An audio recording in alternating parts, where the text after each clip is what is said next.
What's up, everybody? Happy Saturday to you all. This is Jonathan Mathis, the sports judge. Welcome to another episode of Speaking with Judgment, hosted by the sports judge.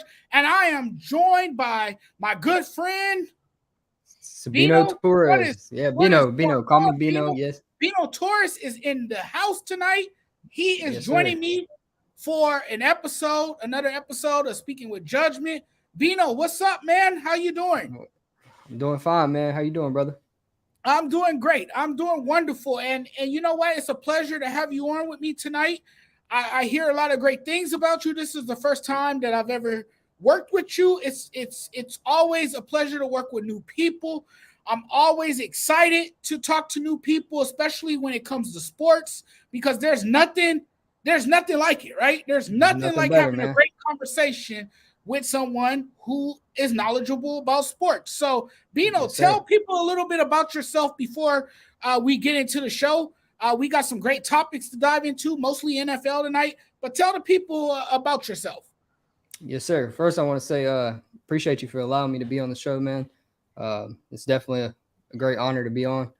But my name is Sabino Torres. I like to go by Bino, but I'm from North Carolina. I'm 24 years old, and I'm actually enrolled in Full Sail University right now to be a sports broadcaster. So I'm just kind of on here for practice, trying to get better, get more comfortable Okay, being on the camera for sure. But yeah, like I said, I appreciate the opportunity and ready to get started, man. that's good. Good for you. Congratulations. I wish you the best of luck. Um, in your future and whatever you choose. That's awesome stuff. Uh, to all our fans tuning in tonight, thank you guys so much. We got some great topics for you. We got to get into some NFL talk here. We got Kirk Cousins uh, on Justin Jefferson. Justin Jefferson left him off his top five, and everyone's going ballistic about it. We're going to talk about that. And then we're going to give you guys our sleepers coming into the next NFL season. We'll talk about that as well. And then we got a few NBA stuff to get into. Damian Lillard, James Harden, and we got a good one for you. The Robert Ory, what is it? The Robert Ory Uh, versus it was like I believe it was James Harden. It was like a yeah, money James Harden. situation. Right, Hmm. right, right. And so we'll get into that as well. But first, we're gonna talk about this Kirk Cousins thing. We're gonna talk about Justin Jefferson not including Kirk Cousins in his top 5 NFL quarterback list. Yes, you heard me correctly. Justin Jefferson, Kirk Cousins receiver, left his his his quarterback off his top 5. His top 5 list includes Patrick Mahomes, Aaron Rodgers, Joe Burrow, Jalen Hurts, and Josh Allen. Now, if you ask me, that is accurate. I mean, when you listen to what Justin Jefferson basically said, he's been brutally honest. I Yeah. mean, yes, it might seem a bit weird that you leave your quarterback, the guy that's helping you get receptions and helping you put up big numbers, that you leave him off the list. It's kind of like throwing your teammate under the bus. But at the same Yeah. time, you're being honest about it Yeah. because Kirk Cousins is not a top 5 receiver. He Yeah. is He's not. just He would be he's being lying. real. He'll basically be lying if he said he was a top 5 receiver. Bino, tell me what you think about this. Honestly, I mean, like you said, he's just being honest. He's being real. He obviously didn't list any quarterback that's above or less than average. He's above all elite quarterbacks. So I mean, he's not wrong there. But I don't know if anyone's watched the quarterback show on Netflix yet, but it's a great, great show if you haven't watched it. But one thing I noticed about Kirk Cousins is all this media stuff, everything on the internet, he doesn't even care about. He doesn't even look at it. So like he said, he didn't even see the list until someone mentioned it to him.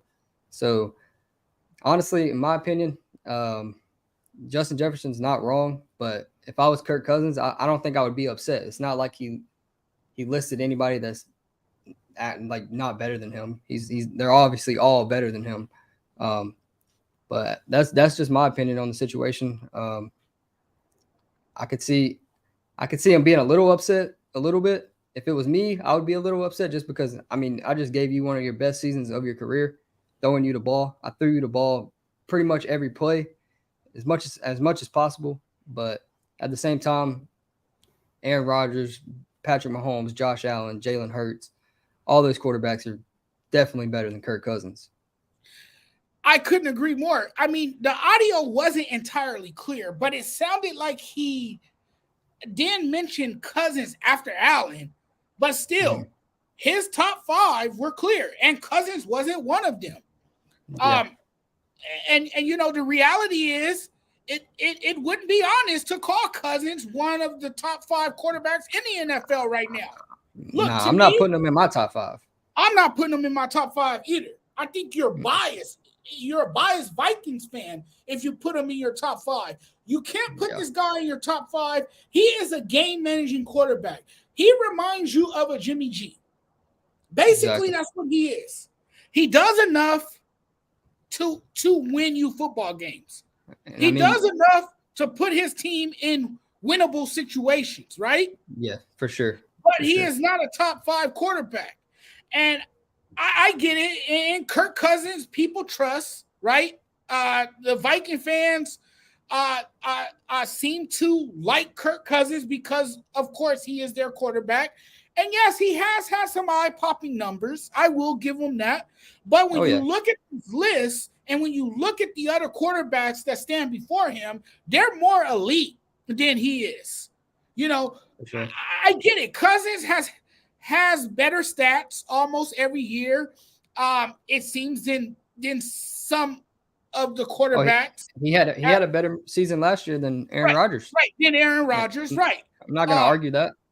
Right, I'm not going to argue that either. But overall, when you look at the bigger picture, he is not better than Aaron Rodgers. Aaron Rodgers has the Super Bowl on his resume. MVPs. Aaron Rodgers has had more consistent seasons. Years before that, he's been the more productive quarterback. But to me, Justin Jefferson is being honest. I mean, I'm sorry, man. He's being honest. You know, any person who include Kurt in that category simply doesn't know football. I think Jefferson was honest, and he's technically right. It's a great list. He's not wrong. When you look at this list, he's not wrong. I mean, you can't be apologetic to a guy who's speaking the truth. You just can't. You know. I mean, this is what it is. And sometimes, what's that famous phrase? The truth hurts, right? Mm-hmm. You know. Yeah, the truth hurts. Absolutely. I mean, you know what? So what? He didn't include you on your list. If you want to be a top 5 quarterback, then play like a top 5 quarterback.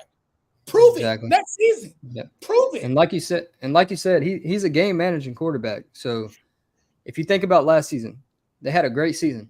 Coming off a big season, they should have honestly went further in the playoffs, in my opinion. But if you look at some of those games, they were all under 1-score games. It's not like they were out here blowing teams out. They were winning by a touchdown or a field goal. And there was many games where Justin Jefferson bailed Kirk Cousins out just because he's a great receiver. So, like you said, I mean, the truth hurts sometimes, and you just gotta let it go. And like I said, watching that show on Netflix, I learned a lot about Kirk Cousins, and I know he's not going to take this to the heart or anything. He's just going to take it as motivation to play better next season. And that's what Justin Jefferson could have done. He could have said that just to kind of give his quarterback that motivation and be like, hey, man, like, I want you in my top 5, but obviously we didn't get where we wanted to be last year. So I'm going to say this out to the media because I know they're going to blow it up. So he might have just said that's his top 5 just so it's a little motivation for Kirk to maybe, like you said, come out next year and have a big year. Exactly. I gotta check out this show on Netflix. I really gotta watch it. Is it a docuseries? What is it? Yeah, so it's an 8-episode series, and it just kind of runs through the season on last season, and it's Patrick Mahomes, Marcus Mariota, and Kirk Cousins. But it dives deep into like pretty much their normal day life.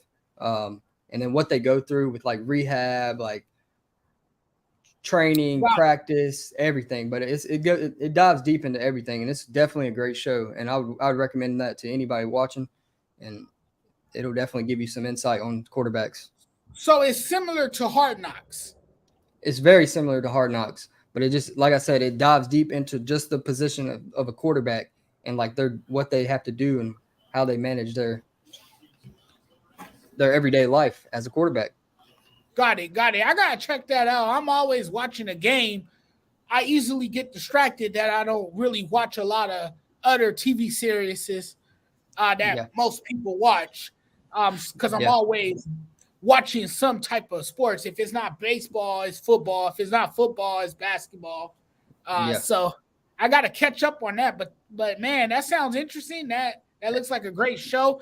Anyway, man, we got Coach Dante in here. Yes, sir. Coach Dante, what's up, man?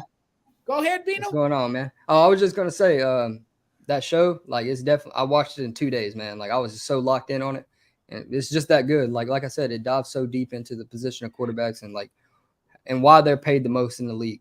So I'm sure I will be in deeply immersed as well.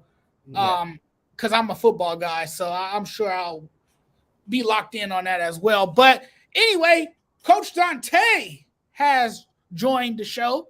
What's up, Coach? How are we doing?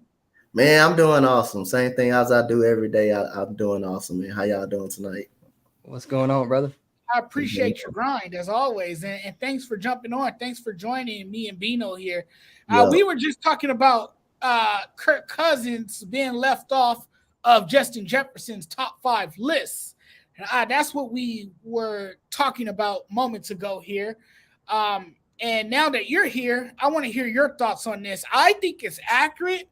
I think, it's hard, cold facts about a quarterback that is not an elite quarterback in this league. Yes, he is a decent quarterback, but he's not an elite quarterback. Coach, do you agree with Justin Jefferson that Kirk Cousins is not a top 5 quarterback in the National Football League? Well, I'm pretty much sure the league agree. We all agree, but I'm gonna call Kirk Cousins. I'm gonna call Kirk Cousins the same way I always call Matthew Stafford. I never thought Matthew Stafford was a superstar in the league. I just think he's a very good quarterback. And that's one level of being a star quarterback in the league. Like, you got your star quarterbacks, you got your superstar quarterbacks. Your superstar quarterbacks are in the top 5. They're in the top 5. Those are your superstar quarterback. Now, if you want to go top 10, those are your star level quarterbacks. I do think Kirk Cousins is statistically, if you look at his numbers every year, he's a top 10 quarterback. He plays like a top 10 quarterback. The only problem you have with Kirk Cousins is when you're going to show up in a big game, is when you're going to play and show up in a primetime game or a playoff game. Now, he does got one playoff win up under his belt against the Minnesota Vikings, so he does have some experience of getting out of the first round. But Justin Jefferson, I agree with Justin Jefferson. I'm pretty much sure every analyst agree that he's not a top 5 quarterback, but you can make an argument he's in the top 10-ish range. It depends on how you want to evaluate him. Yes, it definitely depends on how you want to evaluate him.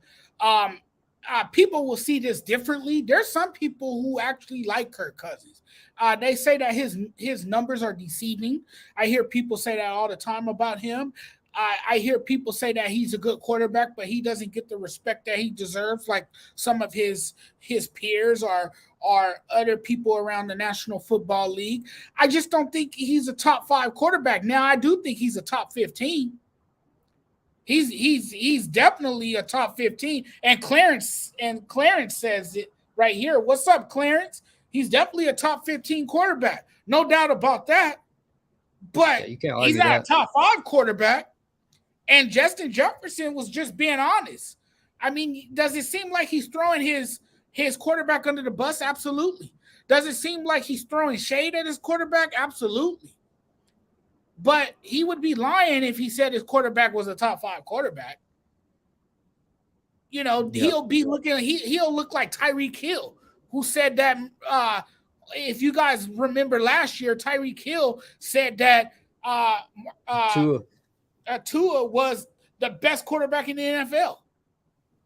Yep. That's a lie. Of course, you're going to say something like that because you're playing alongside him. Justin Jefferson took a different route and said that basically, I'm not saying that Kirk Cousins sucks. I'm just saying that he is not as consistent as the other quarterbacks on this list that I mentioned. He's not as elite as those other quarterbacks on the list that I mentioned. You know, that's not a form of disrespect. At least I don't see it that way, but somebody else may see it as a form of disrespect. That's not being disrespectful. That's just calling it as it is. That's just stating the facts. And the facts is that Kirk Cousins is not a top 5 quarterback. The truth hurt, but it also sets you free. And we all know that. You know, I agree 100% with Justin Jefferson. And maybe like Bino said earlier in the show, this is a way to motivate him. This is a way to fire him up coming into next season. Sometimes when players hear negative things about them, they respond in a huge way.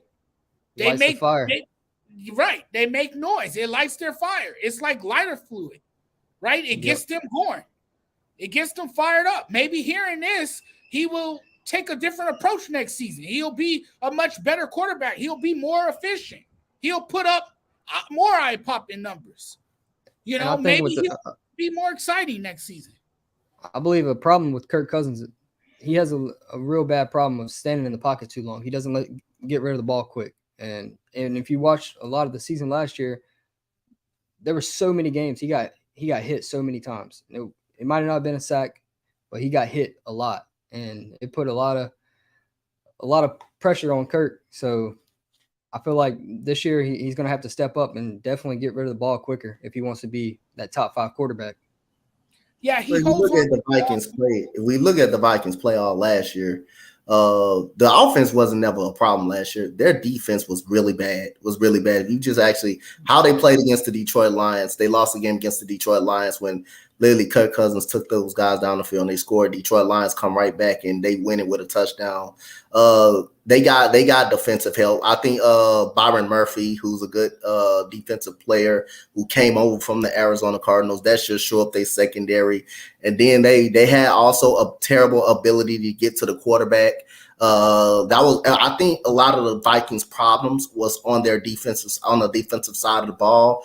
But Kirk Cousins does have bad decision making at times, and I got to give it to him. He does a better job of taking care of the ball a lot. Yes, the pressure. Yes, it was times he didn't get up out of the pocket and he took sacks, but I'd rather take that than throwing the ball away any time of the day. But that defense definitely have to improve.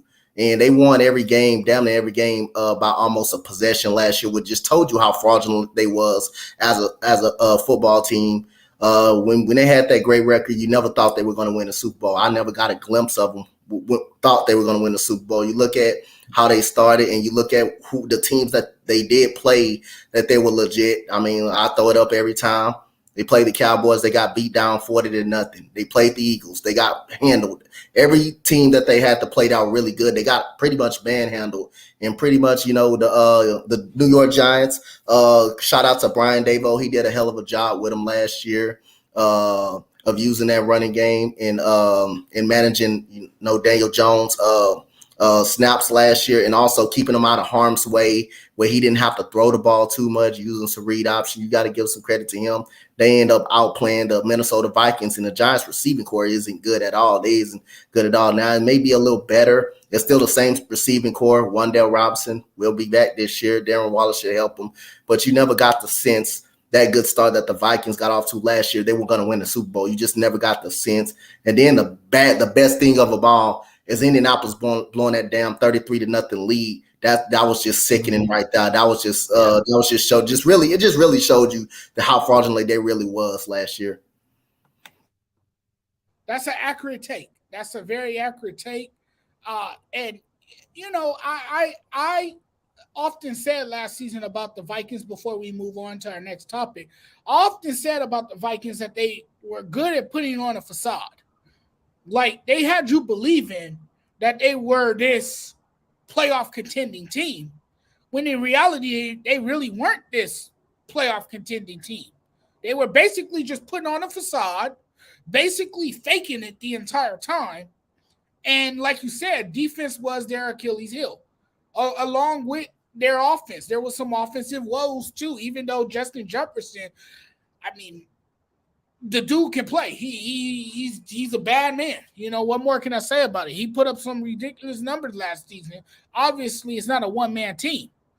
It's more than a one-man show. The NFL, it takes a total team effort if you want to win a Super Bowl. And the Vikings, of course, obviously fell short, was a disappointment last season. And that's the way the cookie crumbled for them. But now, guys, we'll move on. We got a great topic now, and we're going to stay in the NFL. We're going to get into the sleepers, both players and teams. And I think I'm going to start with Bino first on this because Bino has his sleepers. Give me your sleepers. We'll start with teams. We'll start with. You want to start with players or teams first? You can start with players first. That's cool. Okay. Let's start with players. Give me your sleepers. A sleeper I chose was Sky Moore for the Kansas City Chiefs. I mean, if you look at their roster, he's next up in the wide receiver room. He had a big game in the Super Bowl with the touchdown catch. He obviously didn't have a great season. He wasn't catching a lot of passes. He was mostly on like punt return and stuff like that. But with the loss of Juju and Mecole Hardman and all them, I believe it's his time. And I mean, he's got the best quarterback in the league. So I believe he's going to be the biggest receiver for them this year with his speed. And then another sleeper I chose was Nico Collins for the Houston Texans. I think he's going to be a sleeper this year. With CJ Stroud, he's going to be the number one target, I believe. I mean, he had a big year with Davis Mills last year. Brandon Cooks wasn't really showing up for them. So with Nico Collins having a big year, I believe with CJ Stroud in his first year, he's going to look to find his weapon. He needs to find his weapon early, and I believe Nico Collins will be the guy for him.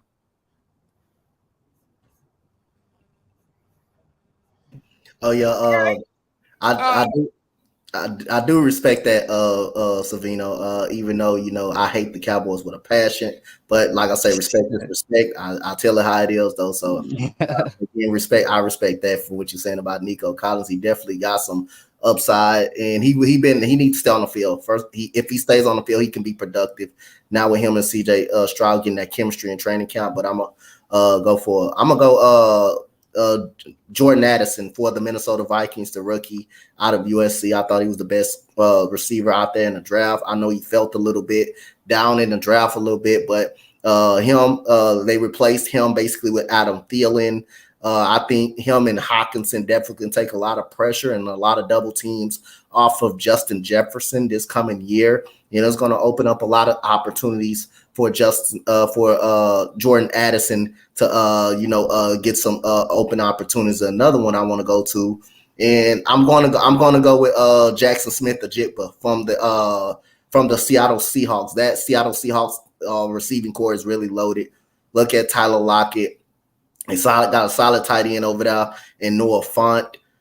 You throw DK Metcalf in there, who's really good as well. And Jackson Smith-Njigba is going to come in there. He's a very good route runner, very good hands catcher, can separate in coverage. Those are my two sleepers right there. Okay, that sounds about right? I got to acknowledge our commenters real quick. Douglas says, gentlemen. Isaiah comments and said, Coach Dante hit the nail right on the head. All the national media keeps talking highly about the Giants. They okay, but they, as they are talking about, they're not as good as they are talking about. The Giants wide receiver corps sucks. Besides Waller, Daniel Jones has no elite weapons. I think the New York Giants falls back down to earth, possibly so. Let's hope so. Maybe last season was a fluke. We'll have to wait and see how it all turns out. But hey, I got a good one for you guys. How about Josh Jacobs? Jacobs, he showcased his talent last season, leading the Raiders with 393 touches and averaging an impressive 19.3, I believe, in fantasy points. I'm not big on fantasy, but he has done well. I like him. I think he's a sleeper. I think he's a player that we constantly overlook in the National Football League. I like him. He's a good running back. I think he's going to get a lot more carries this season, obviously, with the quarterback situation now in Vegas. So I like him. He's definitely one of my sleepers. A wide receiver that I'm going to look at is Calvin Ridley. Hey, we can't count him out. I think he's going to have a big year. I think he's going to have a bounce back year. It didn't take long to make his mark as a star receiver in the NFL. I believe he scored 6 touchdowns in just 4 games in his 2018 rookie season. And now he's finally back. He's now making his return to the league after a nearly 2-year hiatus. He has fresh legs. There's a good chance that he could become a top pass catcher in a hurry, playing alongside Christian Kirk, Marvin Jones Jr. Marvin Jones Jr. departed, and Zach Jones and Evan Ingram not really posing a huge threat. So I think with him being back, his versatility as a route runner and his ability to line up inside and out makes him dangerous for anybody. So that's a guy that I'm looking out for as well. Yep, definitely another guy I want to kind of throw in now is throw another receiver. I'm gonna throw another receiver in now. I'm gonna throw Josh Downs, the one that played at North Carolina on the Indianapolis.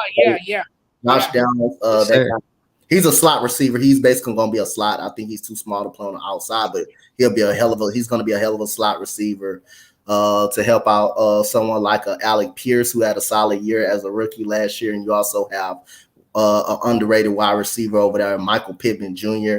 I think look out for if Anthony Richardson touch anywhere near his ceiling, I think the Colts should be probably a dark horse to win the AFC South. They got the defensive guys. I think Shaquille Leonard, losing him last year kind of hurt their defense at the linebacker position, hurt their leadership a little bit.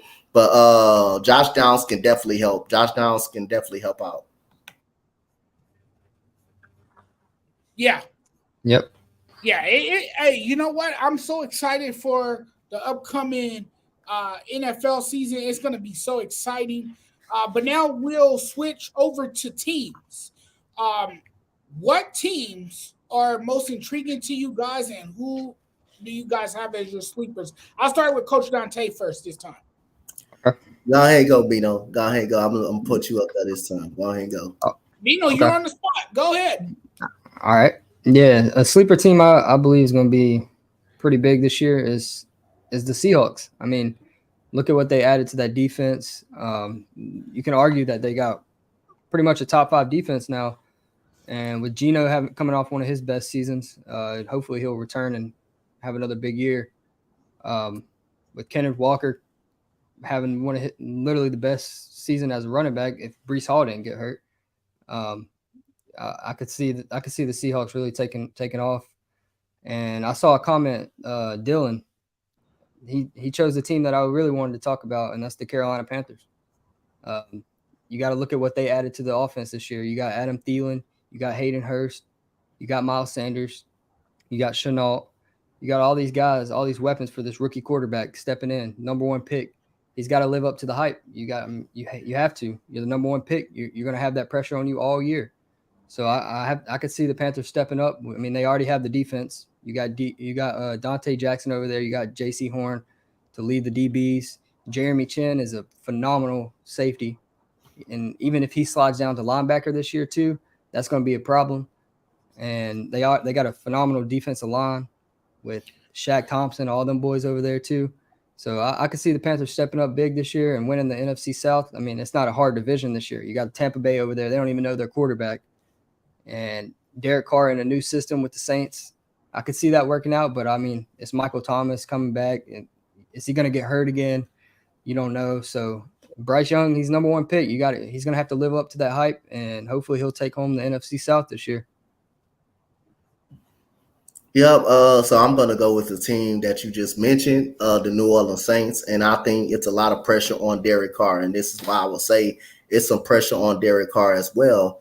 You're not in the AFC West anymore. You're not in the AFC West no more. So you're no longer, the fourth best quarterback in that division. Arguably, he was the third best. The way Russell Wilson actually played last year, he was the third best, but he didn't play well last year. Now you go to a weaker division in the AFC, in the NFC South division, where it's probably the weakest division outside of my division, the AFC South. He has no more excuses. And plus he never played with a top 5 defense. He never ever played with an elite defense. The Raiders at no point of time was never in the top 5 or the top 10 in defensive rating. Now the Saints are an elite defense. They're always top 5. They've been top 5 for the last 3 years. They got a solid, great defense over there. They got great DBs. Marshawn Lattimore is really good. You got Demario Davis leading that linebacker position. And even though they lost David Onyemata, who's a big loss for them, that went to the Atlanta Falcons, they're still deep on the defensive line. So he has no more excuses. I think Michael Thomas is going to be fine. Chris Olave, upcoming rookie, had a hell of a season last year.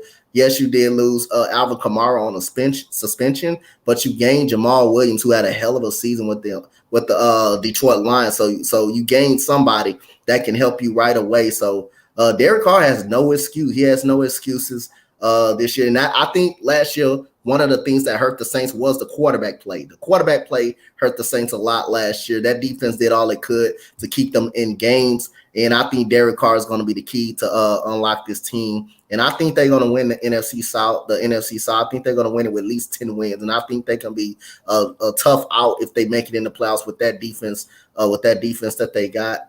And another team I want to go with. And now, if this team can stay healthy, I believe this team with this defense that they have, I think they're going to snatch a wild card spot, but I believe there will be a tough out. There was a tough out for Cincinnati last year. Cincinnati struggled with them, and that's the Baltimore Ravens. But it all depends on if Lamar is healthy. If he's not healthy, the Ravens take a nosedive. They're going to be competitive because of the defensive side of the ball, but they also have the potential to be dangerous if Lamar Jackson is on the field. So those are my 2 sleeper teams. By the way, before I give you guys my sleepers, Dylan says his sleeper running backs this year is Alexander Madison, Miles Sanders. Well, Miles Sanders was nice in the Super Bowl last year, and DeAndre Swift. Yes, those are 3 running backs to look out for. I like that. I like those sleepers. Those are solid right there. Dylan also says, I'm a huge fan of what Carolina did this offseason. Adam Thielen, yes. DJ Chark. Miles Sanders. Yes, Hubbard. And Hayden Hurst. So, yes, they really did, bring on some nice pieces to add to that roster of theirs. So, Carolina can definitely be a sleeper, and they are on my list to be a sleeper as well. But the team that everyone's forgetting about is the Detroit Lions. The Detroit Lions are going to be a team to look out for. Look, they didn't play that well last year. They lost in a lot of close games. You look at what the Lions added. They added a pair of veteran outside corners in Cameron Sutton and Emmanuel Mosley. Plus a proven safety nickel back in C.J. Gardner-Johnson. So, I mean, by them revamping the team, it shores up the weakest part of Detroit's up-and-coming defense. And then the offense has both a new face with David Montgomery in the backfield and a returning one following Marvin Jones Jr.'s return after 2 seasons with the Jacksonville Jaguars. So this team is going to be a team to be reckoned with. I like Campbell. I like the passion he brings. He's a fiery coach. I think the players have bought into his system. I think the players like his style of coaching. I think it's infectious, and I think the Lions will be a team to look out for. Let's see if Jared Goff can build off of a resurgent 2022 campaign. And the Lions, man, they did take out some insurance in their 3rd round pick as well, Malik Hooker. So I like this Lions team. The coaching staff has maintained Goff. He is their guy. After he went 9-8 as a starter, during a 4,438 yard, 29 touchdown campaign. If he can maintain a high level of play, Detroit should be a playoff team next season. I think they improved this offseason. I think they got better. Another team to look at is the Pittsburgh Steelers. I like the Pittsburgh Steelers' chances this season. I think Pickett is another guy. Kenny Pickett. He can be a sleeper this year. I didn't mention that. I like the Steelers' ability to develop a lot of these players as well. The Steelers have a good coach, Mike Tomlin. You can't overlook what he has done. He's a guy who has a winning record. He's gonna look to avoid a losing season.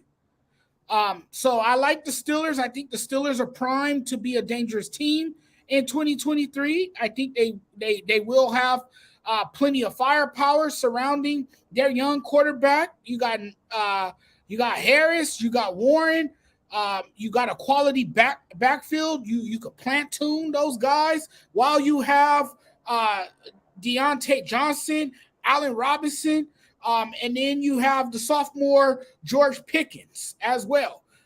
That's a great receiver corps right there. I think the Steelers are another team to look out for. So those are my 2 sleepers.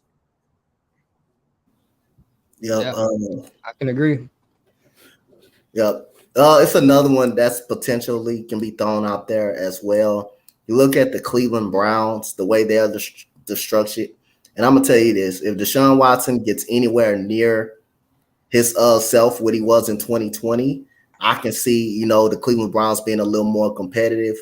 Nick Chubb, you can arguably say he's a top 3 running back in the National Football League. They do got capabilities of being a wide receiver, of being a very good wide receiver, 1,000-yard wide receiver. He just doesn't do well versus top ranked corners. Like if you put someone like a Diggs on him from the Cowboys, or if you put someone like a Stephon Gilmore, then it's a wrap. He's gonna basically find a way to shut down. But he's a 1,000-yard wide receiver.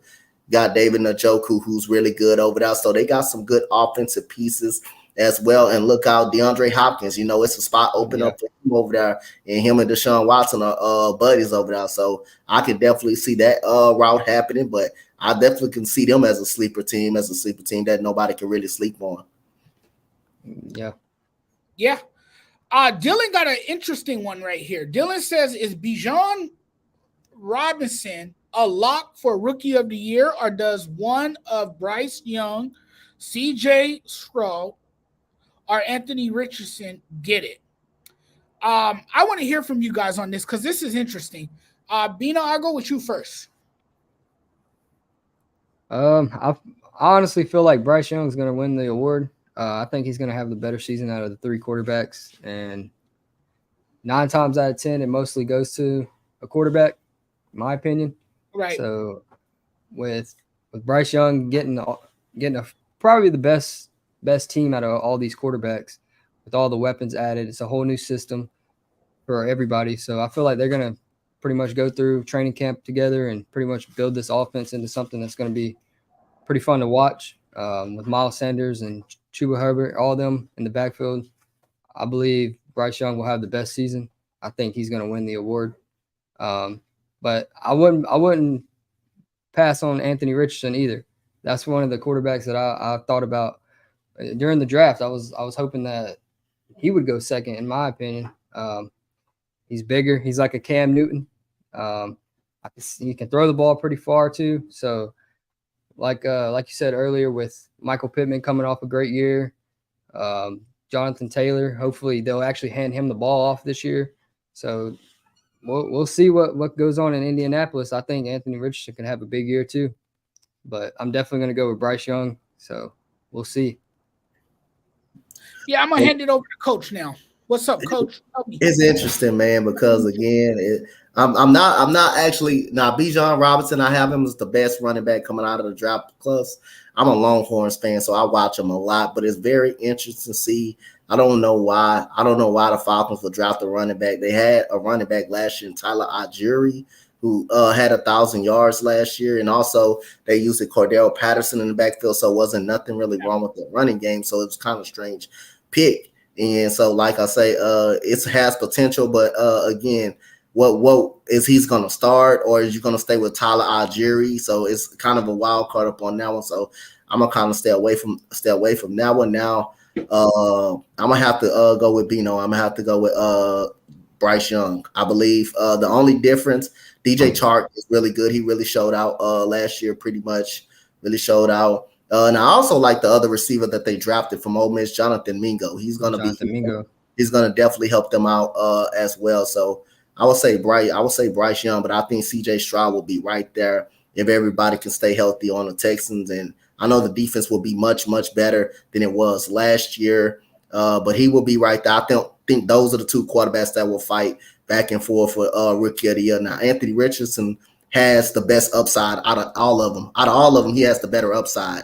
If anything breaks right with him, if everything breaks right with him with that running ability, and he does have a cannon of an arm too, but it's just a matter of him being accurate. Just being accurate, it's just the key to his game. So, and James Steichen is a hell of a coordinator too, so he's going to put him in some situations where that offense will be tough to defend. So, I'm going with Bryce Young. I think it's a clean sweep, guys, because I'm going with Bryce Young as well. I think he's the most NFL ready. I think looking at his game and where he's coming from, Alabama, he's learned from one of the best coaches in college football, Nick Saban, and I think he's ready to translate well to the NFL. I think he will adjust really well to the pro game. I think he'll do a good job where he is. He's with the Carolina Panthers. And who's the coach there? Frank Wright. Frank Wright is great with developing quarterbacks. I think they got a lot of great quarterback coaches over there. Right. And he will help with his development. I think he's going to shine in time with that offense. And I think Bryce Young is definitely, I think it's his award to win. I think he should win it. I think he'll be very impressive next season. He's fundamentally sound. He's very athletic. He can be a dual threat. He can do it all. He's a do-it-all quarterback. He's a great leader. I was just about to say that. He has the leadership qualities as well. So I think all of that, when you look at his traits and his characteristics and what he brings to this Carolina Panthers team and how he can come in and make an immediate impact, I think he definitely should be in the front runner. He should be a front runner to win Rookie of the Year. I agree. Any final?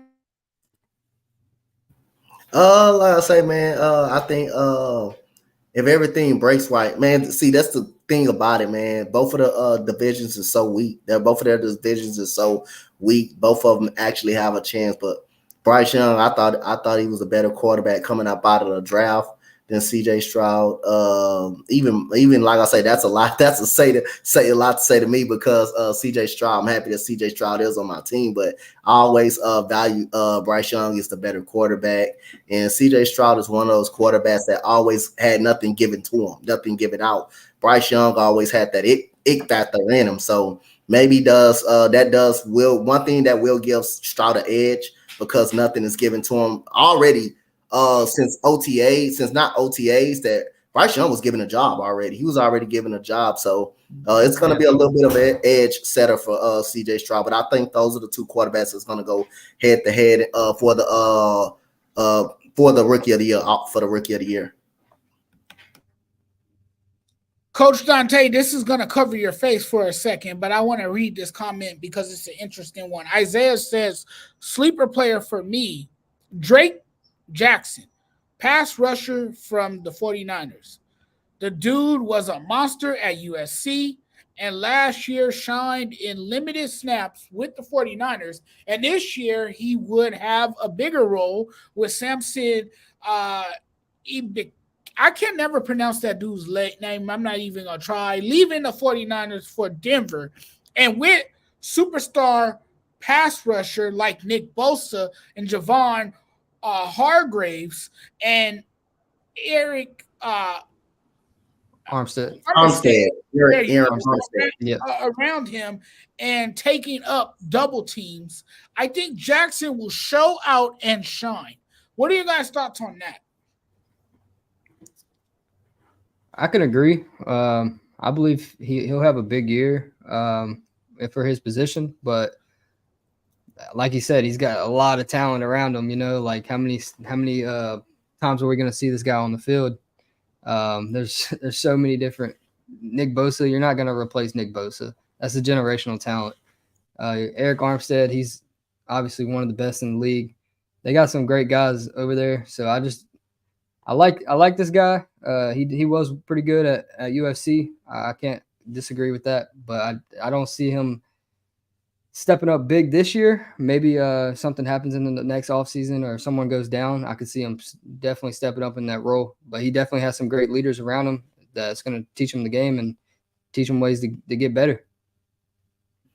I see what he's saying about Drake Jackson stepping up because, again, when you have a defensive line that is so loaded, like a Javon Kinlaw, not Kinlaw, but like a Javon Hargraves who just came over for the Eagles. Now it's pressure on him too because, again, you remember that Eagles defensive line was so good with a Milton Williams over there and with a Son Reddick who had a big year as well. You still got a Brandon Graham on the defensive line, Jordan Davis. You got a Nolan Smith. They defensive line is stacked. So the question is going to be for Javon Hargraves and the money that he did get. How good would he be on the 49ers without the Eagles defensive line? So that's a question he's going to have to ask. But if Drake Jackson, if this is the time of year he's got to get better, he's got to start wreaking havoc, then this is the time because the defensive line is really too stacked for you not to be able to get to the backfield and get opportunities in the backfield. So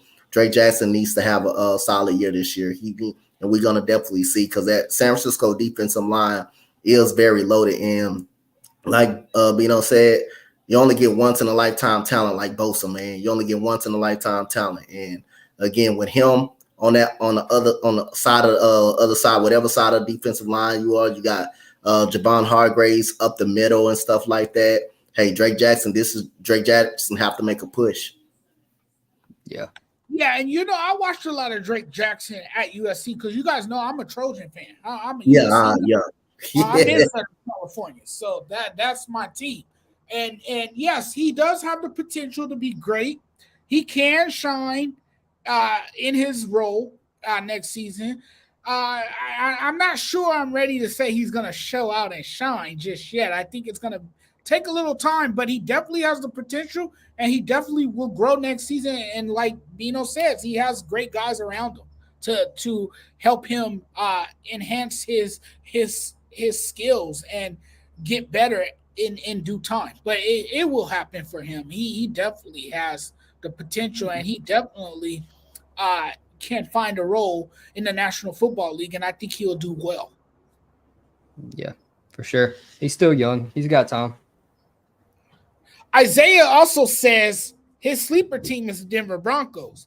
I expect a massive bounce back year from Russell Wilson this year under one of the best offensive coaches in football, Sean Payton. And that O-line has been rebuilt and is solidified, and Sutton is healthy, and their D was hella solid after Chubb was traded.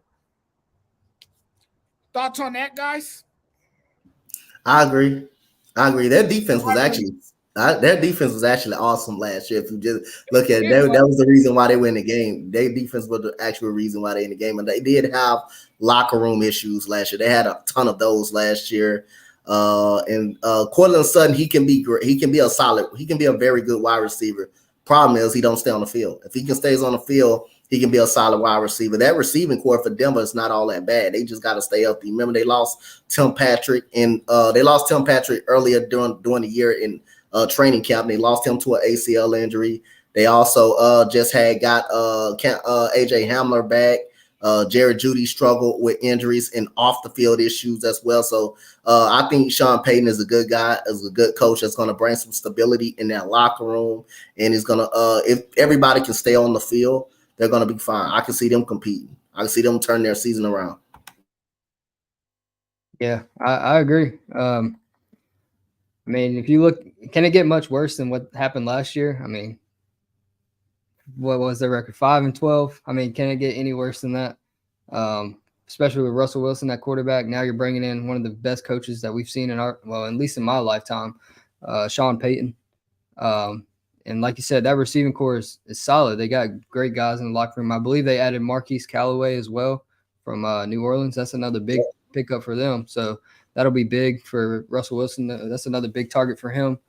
And then the defense, if you look at the defense side of the ball, they got talent over there. I mean, they have Patrick Surtain, they got Kareem Jackson, Justin Simmons. They got some guys over there. So I'm interested to see what the Broncos do this year. And like I said, it can't get worse than last year. And with Sean Payton, he's going to find a way to definitely make that team better. So they'll definitely turn their season around from last year. Marvin Mims is a good one to be interested in too from Oklahoma. Marvin Mims is an excellent wide receiver from Oklahoma that they got in the draft. And you can't forget about Javonte Williams too, the running back. I mean, he's a monster. He's a monster. Look, I'll tell you guys the problem with the Denver Broncos last year. 2 words: Nathaniel Hackett. Yeah, he was never, not in a million years, qualified to be an NFL coach. Let's just throw it out there. We saw it the first night when they played prime time, the Denver Broncos, and the field goal debacle. That right there told you all you needed to know what the problem was with the Denver Broncos. That was Nathaniel Hackett. It was his play calling. It was his awful decision making. It was his inability to control the locker room. All of that. The Denver Broncos have no excuses this year.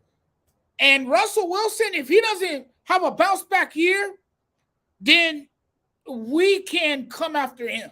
And we can say, well, I think Russell Wilson is done. But we got to give him one more year to see what he does under Sean Payton. And if he doesn't turn it around under Sean Payton this year, then I have my questions about Russell Wilson. And I'm going to be saying that it's time to get rid of Russell Wilson because he is also part of the problem. But the problem with the Denver Broncos last season, because everyone was saying when Russell Wilson got traded, before Russell Wilson got traded there, everyone was saying that they were just a quarterback away from being a legitimate Super Bowl contender. That's all we had been hearing, right? And then you get a guy like Russell Wilson, a veteran quarterback, and things just spiral out of control. Players were bumping heads in the locker room. There was infighting chaos. There was just so much going on within the organization. But the one person you had to point the finger at was Nathaniel Hackett. Nathaniel Hackett was a big part of the problem. He didn't help the situation. The only reason he was hired in the first place, if we're being honest with ourselves, was because the Denver Broncos thought they were really going to trade for Aaron Rodgers. Aaron Rodgers was going to be playing for the Denver Broncos. That's the only reason Nathaniel Hackett even got hired in the first place, to be the head coach of the Denver Broncos. Yeah. And like you said, when Nathaniel Hackett, like the play calling and everything, it's like when you watch their games, it's like, how can you literally sit there and let the same thing happen every single week? And I've seen it firsthand here in Carolina with Matt Rule last year. It's like the fans even see it. When the fans see that you're calling the same plays every week, your offense is ran the same every week, you're performing on offense the same exact way every week, and it's horrible. And your fans are out here holding signs saying fire Matt Rule and things like that. Like, it's like, how can you keep this guy an entire season? Obviously, he was the problem from the first game all the way to the last game, and you kept him as your coach all year. It's crazy. It's crazy to me. But like you said, and now with Sean Payton there, it can't get much worse than last year. I definitely see him turning it around. Anytime you have to have another coach to come in and help you manage timeouts, and because you don't know how to use timeouts in the correct situations, because you decide to use a timeout every time the play clock running down, every time in a bad situation down the field or something like that, or when you're at the end of the half, you're trying to kick a field goal and you're letting the clock run down. Now you want to decide to call a timeout at midfield in Seattle, where you could have just went for it on a 4th and 5 and trust Russell Wilson to get you in field goal range. Because that Seattle game, they were moving the ball. They were able to move the ball down the field the whole game. The problem was they had the 2 fumbles at the goal line, pretty much at the goal line, by both of the running backs. Fumbled the football at the goal line. That should have been more points than they actually got. But anytime you have to have a coach to come in and help you manage your timeouts, that tells you something right there. And that was all season. That started from actually literally the first game of the season all the way to the end of the season. Then the team just self-destructed as a whole. Or calling a quarterback draw with 12 seconds left. Yeah, Kellen Moore. Exactly. I mean, it was just head scratchers, right? Yeah, I mean, with the Cowboys and the Denver Broncos. But guys, we're gonna transition over to the NBA now. We're gonna transition over to the NBA.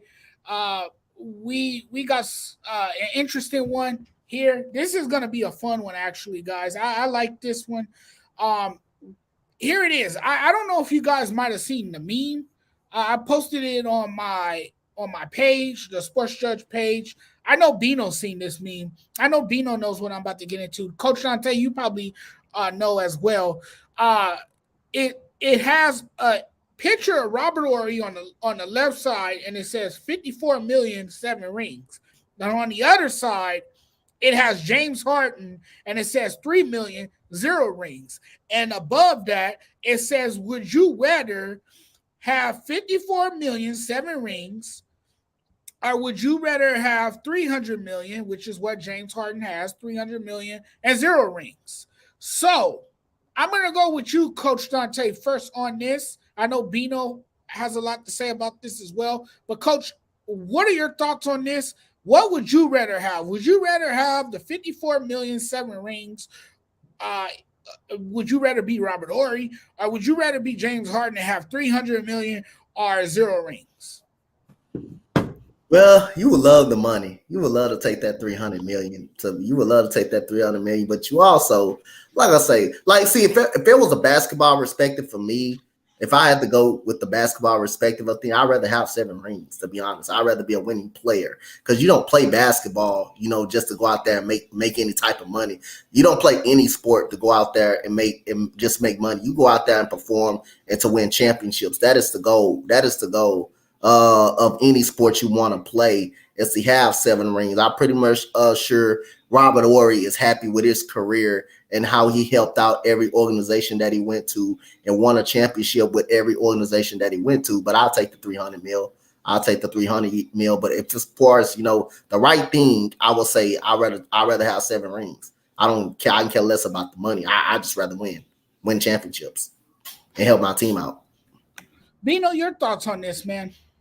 Yeah, I agree with you, Coach Dante. I would definitely take the 7 rings over the 300 million. I mean, you gotta love what you do. You know, that's their job. You know, that's their job. I mean, you obviously want the money. You want to go to work, but I'm not gonna take more money Yep. and be miserable, rather than less money and I'm winning and Yep. I got 7 rings. You know, so I would say 7 rings. Also, another thing too. Winning championships, it definitely it ensures a player's name in history. You know, they're gonna be remembered for winning 7 championships. Yes, James yes, Harden's not gonna be remembered for getting paid $300 million. He's gonna be remembered for not winning no rings. So right. that's my Exactly. opinion on that. I would definitely take the 7 rings. And like I said, I played basketball my whole life. So as a competitor, I want to win. Nothing more than winning. You know, when I'm out there on the court and playing, I want to win the game. I don't want to be out there and they give me a second place trophy or runner-up trophy, and that just pisses me off. So I couldn't. I mean, like you said, everybody would love that money, but at the end of the day, when you're standing there like this with 7 rings on your hand, like, what more can you say? If you're a true competitor and you're an NBA player, you want to win. Exactly. You also want the money too. Okay, you're not just gonna play this game for free. You want to get paid as well. But if you're very passionate, like Bino says, if you're passionate in something that you enjoy doing, you want the 7 rings. So I'm with you guys. And I mean, all 3 of us here, we said the same thing, but we're in the minority because there was a lot of people in the comment section when I posted this up, they said they're taking the 300 million. Now, if you take 54 million, 7 rings, you know, you could live off of 54 million. Yes, you could. That's still money. And that's what I was going to say too. Like, you can literally take that money and invest that money, and you can make money outside of playing basketball.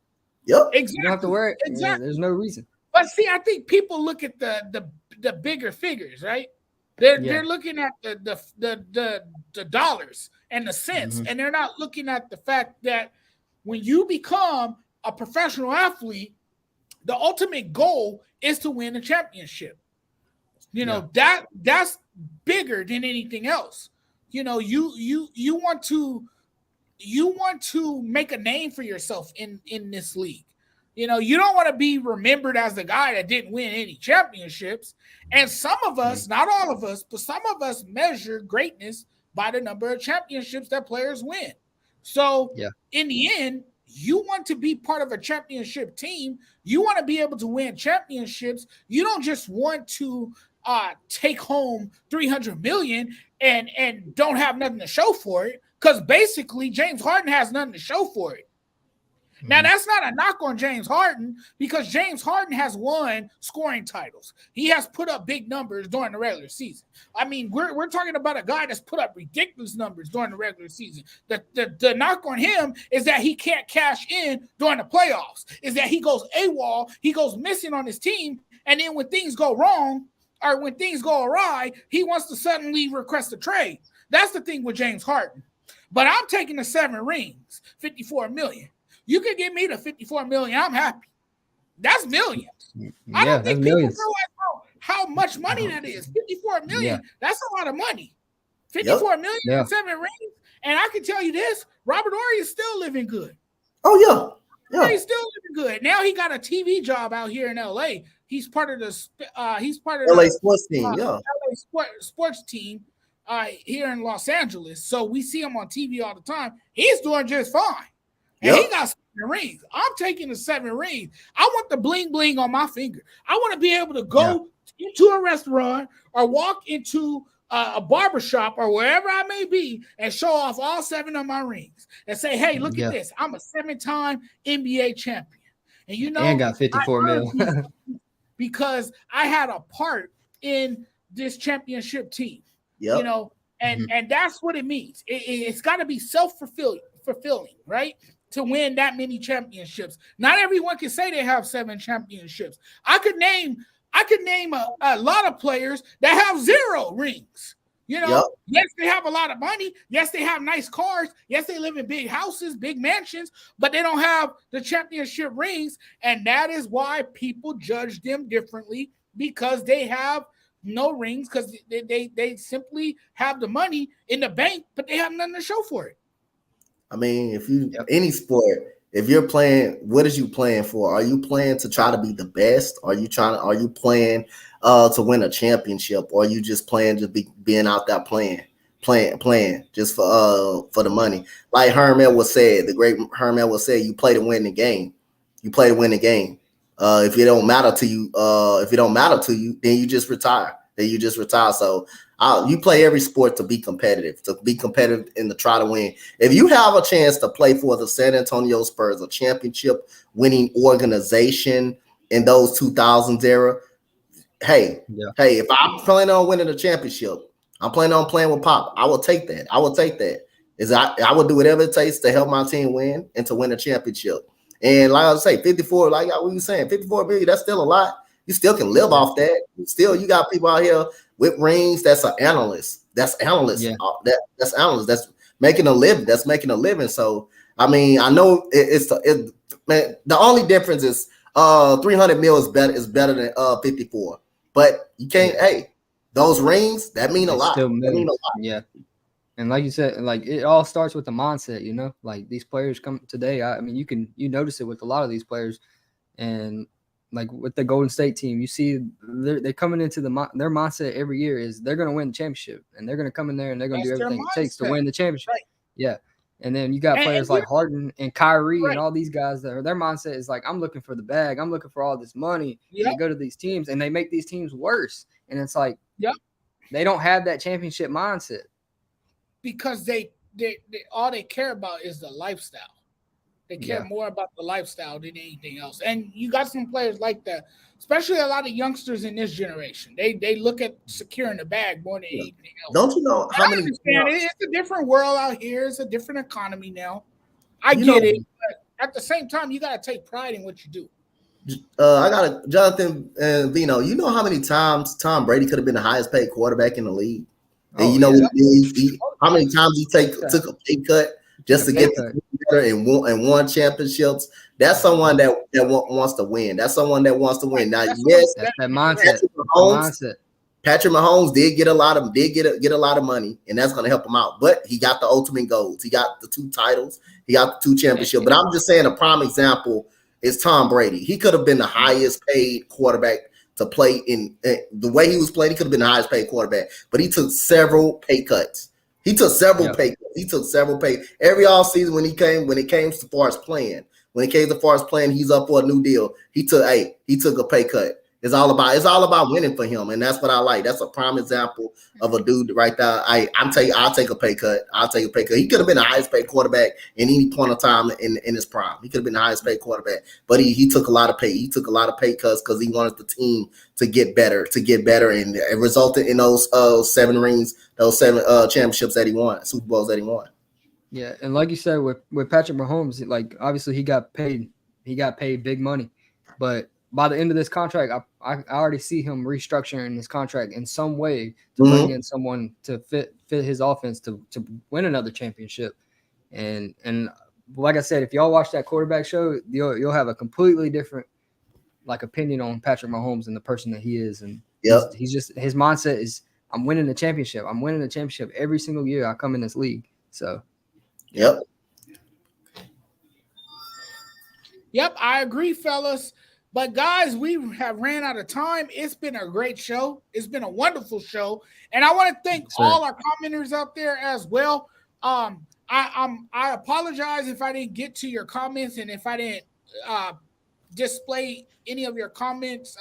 It's been a great show. Don't take that personal. I love to share all the comments if I can, but there were a lot coming in. I really appreciate you guys though for watching. Thank you guys for investing the time out of your night to watch this show. And then I want to thank Bino and Coach Dante for joining me as well. Bino, we got to do this again.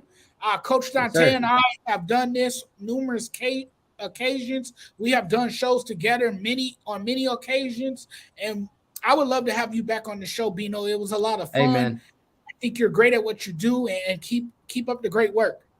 Yeah, man. Hey, I appreciate it, man. Like I said, it's an honor being on here with you, man. And this is my first time really interacting with you, so it was definitely a great time, and I appreciate it a lot. I look forward to being on here again with you, man. Yep. No problem. And you, coach, and you too, coach. Hey, you too. Always, man. I know you be on every day, Yep. man. I gotta get on some more. Oh yeah, he's a hustler. He's a hustler. That's a grinder right there. That's Yes. got that mindset. That's that mindset. Right. That's That a true mindset. definition of grind. And I've always appreciated Coach Dante's character as well, as a person and who he is. And he's always told me he's willing to come on the show with me anytime. So I've always appreciated him for that. Coach Dante, you got final thoughts before we get out of here? Bino, I want you to give your final thoughts before we get out of here as well. Go ahead, Bino. Get your final thoughts off. Yeah, well, like I said, I appreciate you letting me come on. It was definitely a good time. I look forward to more shows with you, and y'all can find us on Sports Empire Network as well. And shout out to the Sports Judge, providing some fire content for y'all. And stay tuned. We got some big shows coming up. And also on Thursdays, y'all can find us on the Guys Empire as well. We got a new show on Thursdays. It's fire. Y'all check us out. And go Cowboys. Y'all already know where y'all can find me, and I ain't hard to find, man. So y'all find me everywhere, man. So no introduction for me, man. Like I say, man, I'm a grinder. I love doing this. I love to work. I definitely do. But shout out to Bino, man. Like I say, I'm not a Cowboys fan. I hate the Cowboys with a passion. And like I say, I hate the Lakers. I hate the Lakers with a passion. But one thing I can do, I can respect them. I respect them for what they accomplished with those organizations and accomplished. Like I say again, I can't say I hate the Cowboys. My mom and dad were Cowboy fans. Yeah. My dad was from Texas. He was a huge Cowboys fan. So my family were Cowboys fans too. So that's kind of how I grew into it. I ain't gonna lie. He loved the Cowboys. But as you know, Bino, I'm from Southern California. So I'm a Rams fan. I'm a Lakers fan. I'm from North Carolina, and somehow I'm a Cowboys fan. Okay. I'm all LA. I'm all LA. I'm in Southern California. As you can see, it's still light here. But yeah, I'm a Laker fan. I'm a Dodger fan. I'm a Rams fan. And I'm a USC Trojans fan. I love all our teams. I'm a big baseball guy too. So I rock with the Dodgers. I rock with the Lakers. I rock with all of them. I'm all California. Oh, I wish I could say the same. Like we're growing here in Charlotte. We're getting some more teams. We just got a MLS team about a year or two ago, so that was big for us. But we still nice. with the Charlotte Knights. That's like a minor league baseball team. So I go out there and check some of their games out sometimes. But really, it's just the Hornets, Charlotte Hornets, and the Carolina Panthers is really our major teams here in Charlotte. That's dope. That's cool. That's. But I'm a diehard Hornets fan though. I love the Hornets, but I know we ain't got a lot of things to talk about with the Hornets. But that's my team. I love them over there. Brandon Miller. Let's see how long they hold on to him, and let's see if they could build around him. I'm just the best thing happened for me already. We actually signed a rookie to an extension. That's something we haven't done. That's something we have not done. Like, maybe Kemba Walker, but that's about it. Well, guys, it's been a great show. Everyone know where they can find me. They can find me on Instagram, SportsJudge85. They can find me on TikTok. My TikTok is growing, the SportsJudge85, the SportsJudge85. And you guys can also find me on YouTube. If you're watching this show, by the way, is live streaming on YouTube. So you guys can also subscribe and like the channel on YouTube. And you guys know where else you guys can find me right here, where you guys are live streaming this show from Facebook, right here on the Sports Judge page as well. So I want to thank my guests again, Bino and Coach Dante, for coming on with me. It's been a pleasure for Bino, myself, and Coach Dante. You guys have a wonderful night. Enjoy your Saturday. Yes, be safe. Don't drink and drive. We'll see you guys when we see you guys again. Thanks for watching, everyone.